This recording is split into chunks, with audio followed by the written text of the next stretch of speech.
थी वही वक्त हो चुका है 4 बजे की 4 बड़ी खबरों का। उत्तर प्रदेश के रायबरेली में कांग्रेस सांसद ने सत्ताधारी भारतीय जनता पार्टी और चुनाव आयोग पर जमकर निशाना साधा। कांग्रेस सांसद ने कहा कि वोट चोर गद्दी छोड़ का नारा पूरे देश में प्रभावित सिद्ध हुआ है, पार्टी से और प्रभावशाली तरीके से स्थापित करेगी। साथ ही उन्होंने दावा किया कि देश में वोट चोरी कैसे हो रही है, इसे हमने पकड़ा है। जल्द ही देश की राजनीति में भूचाल आएगा। दरअसल लोकसभा में विपक्ष के नेता राहुल गांधी 2 दिवसीय दौरे पर अपने संसदीय क्षेत्र रायबरेली पहुंचे। इससे पहले वो लखनऊ के चौधरी चरण हवाई अड्डा पहुंचे। वहां कांग्रेस के प्रदेश अध्यक्ष अजय राय और अन्य वरिष्ठ नेताओं ने उनका स्वागत किया। डायनामिक एक्सप्लोसिव आपको सबूत देने वाले हैं। पूरे देश में नारा चल रहा है, वोट चोर गद्दी छोड़ का नारा चल रहा है। आग जैसे फैल रहा है, क्योंकि सच्चाई है और हम आपको दिखाएंगे। हिंदुस्तान के युवा, आप अच्छी तरह सुनिए, सच्चाई है कि वोट चोरी करके सरकारें बन रही हैं। हम गारंटी करके आपको प्रूफ देने वाले हैं। धन्यवाद। नहीं, जो बीजेपी के लोग एजिटेट हो रहे हैं, मैं उनसे कहना चाहता हूं, आप एजिटेट नहीं होइए, क्योंकि हाइड्रोजन बम जब आएगा सारा का सारा साफ हो जाएगा। बम का लगातार जिक्र करते हुए नजर आते हैं राहुल गांधी। उन्होंने कहा अभी तो आपने आइटम बम देखा है और इसके बाद आने वाला है हाइड्रोजन बम। तो वोट चोर गद्दी छोड़ प्रभावित सिद्ध होता हुआ नजर आए, ये दावा भी करते हुए नजर आए इस दौरान। जहां आपको बताते चले, कल भारतीय जनता पार्टी के कुछ लोगों की ओर से विरोध भी जताया गया था राहुल गांधी का। उसके बाद और अधिक तरीके से हमलावर नजर आए कांग्रेस नेता राहुल गांधी। और आपको बताते चले, जिस प्रकार से लगातार वोट चोरी का मुद्दा जोरों शोरों से कांग्रेस पार्टी की ओर से उठाया जा रहा और उसे कहीं ना कहीं राहुल गांधी प्रभावी साबित करने में जुटे हुए नजर आए। तो रायबरेली दौरे पर थे और इस दौरान जो आपको बताते चले, रायबरेली में उनके खिलाफ नारेबाजी की गई थी। वो भी तस्वीरें आपने देखी थी, जिस प्रकार से योगी सरकार के मंत्री दिनेश प्रताप सिंह अपने समर्थकों के साथ रास्ते पर धरने पर बैठ गए थे। वो भी तस्वीर कल हमने आपको दिखाई थी। और आज एक बार फिर से हुंकार भरते हुए राहुल गांधी नजर आए और उन्होंने कहा कि वोट चोर गद्दी छोड़ का जो नारा था वो पूरे देश भर में प्रभावी सिद्ध होता हुआ नजर आया। पार्टी से प्रभावशाली तरीकों से स्थापित करेगी। हमारे साथ भारतीय जनता पार्टी से प्रवक्ता राघवेंद्र जी जुड़ चुके हैं। आपका स्वागत है। लेकिन सबसे बड़ा सवाल जो लगातार राहुल गांधी कह रहे हैं कि वोट चोरी का जो हमने मुद्दा उठाया है वो पूरी तरह से प्रभावी साबित हो रहा है आपके खिलाफ। राघवेंद्र जी, हेलो, मेरी आवाज आ रही है? हाँ, आ रही है आपकी आवाज। देखिए, ऐसा है,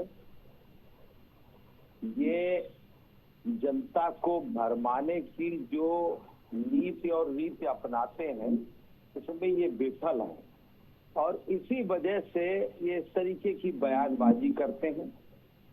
क्या चोरी हुआ, क्या चोरी नहीं हुआ, क्या इन्होंने 75 सालों में 70 सालों में कांग्रेस ने चोरी किया भारत से, और क्या ये चोरी कर कर कहां कहां बेच आए। 2G 3G स्पेक्ट्रम घोटाला और इसके बाद कई घोटाले, और ये सब घोटालेबाजों के कारनामे हैं। इस तरीके से ये भरमाते हैं जनता को और जनता के बीच में जाने से डरने के कारण ये इस तरीके की बातें करते हैं। जब चुनाव आयोग ने इनको बुलाया बात करने के लिए तो ये क्यों नहीं गए?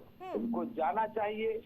चुनाव आयोग के सामने ये बात करने से इसीलिए पीछे हटते हैं, वहां जाने से डरते हैं, क्योंकि इनके मन में खुद चोर है, ये खुद चोर है। बिल्कुल, लेकिन आपकी ओर जब वो राहुल गांधी चाहते हैं, आपकी ओर से प्रदर्शन किया जाता है, मंत्री जाकर शामिल हो जाते हैं उसमें। देखिए, ये लोकतंत्र है। लोकतंत्र में हम अपनी बात कहने का अधिकार रखते हैं। क्या सत्ता वाले लोग अपनी बात नहीं कह सकते? जो सत्ता पक्ष के लोग हैं उनको अपनी बात कहने का अधिकार नहीं है? या मंत्री को अपनी बात कहने का अधिकार नहीं है? या प्रधानमंत्री को अपनी बात कहने का अधिकार नहीं है? इनको ये अधिकार किसने कह दिया कि ये किसी की माँ को माँ की गाली देकर के संबोधित करे और इस तरीके से जनता में विस्वमन का कार्य करे। जिस माँ से कुछ लेना देना नहीं था, जिस माँ से कोई मतलब नहीं था, उस माँ को ये गाली दे और सार्वजनिक मंचों से, कांग्रेस के मंचों तो से फिर क्या सूपनखा कहिएगा प्रियंका गांधी को आप लोग? क्यों पीछे हटते हैं? तो क्या फिर प्रियंका गांधी को आप लोगों की ओर से सूपनखा कहा गया? जितना इधर से बयानबाजी उधर से भी सामने से आप लोग कर रहे हैं। देखिए ऐसा है, किसने क्या कहा, किसने क्या नहीं कहा, इसकी बात ये बार बार करते हैं। अपना जवाब देने का जब नंबर आता है तो ये सेवक केवल बगल की बातें करने की बातें करते हैं। ये बगले झांकते इसीलिए है कि इनके पास जवाब नहीं होता। जब जवाब नहीं होता तो प्रत्युत्तर में ये उसका उत्तर सही न दे पाने के कारण इस तरीके की बातें करते हैं। देखिए ऐसा है, वोट चोरी हो गया, जब ये जीत जाए तो वोट चोरी नहीं होता, जब ये हार जाए तो वोट चोरी होता है। इसके बाद इनकी जो हालत होती जा रही है, इसके बाद भी अगर वोट चोरी हो गया तो आप ये बताइए कि आप वोट की बात करते हैं कि वोट चोरी हो गया तो आप जीते कैसे? आप जीते हैं वहाँ पर इन्वेस्टिगेशन कराइए, रिकाउंटिंग कराइए वहाँ पर, तो आपको पता लगेगा कि वोट चोरी हुआ कि नहीं हुआ। बिल्कुल, लेकिन वो तो कह रहे हैं कि एटम बम से इतना आप लोग घबरा गए कि मुद्दे को ही बदलने का प्रयास कर रहे हैं और अब तो हाइड्रोजन बम आने वाला है, उसकी तैयारी करिए। आज भी बोला है राहुल गांधी ने। हम तैयारी क्या करें क्या नहीं करें वो राहुल गांधी अपने ऊपर, हमारी तैयारी की चिंता न करें, वो अपनी तैयारी की चिंता करें। जनता उनसे जवाब मांग रही है और जनता जवाब मांगते मांगते, चाहे वो बिहार का चुनाव हो या देश में और आने वाले चुनाव हो, कारण क्या है कि उनको सत्ता पर एकमेव काबिज होना इनका मंत्र है, तो वो हो नहीं पा रहे हैं। सत्ता पर काबिज न हो पाने के कारण ये उनकी खिसियाहट है, ये उनकी बेबिलाहट है और यही निश्चित तौर पर बिहार की जनता ही ये तय करेगी कि आखिरकार किसकी हताशा है और किसके प्रकार से प्रोपेगेंडा फैलाने का प्रयास कर रहे हैं। प्राइम टीवी से जुड़ने के लिए बहुत बहुत धन्यवाद आपका।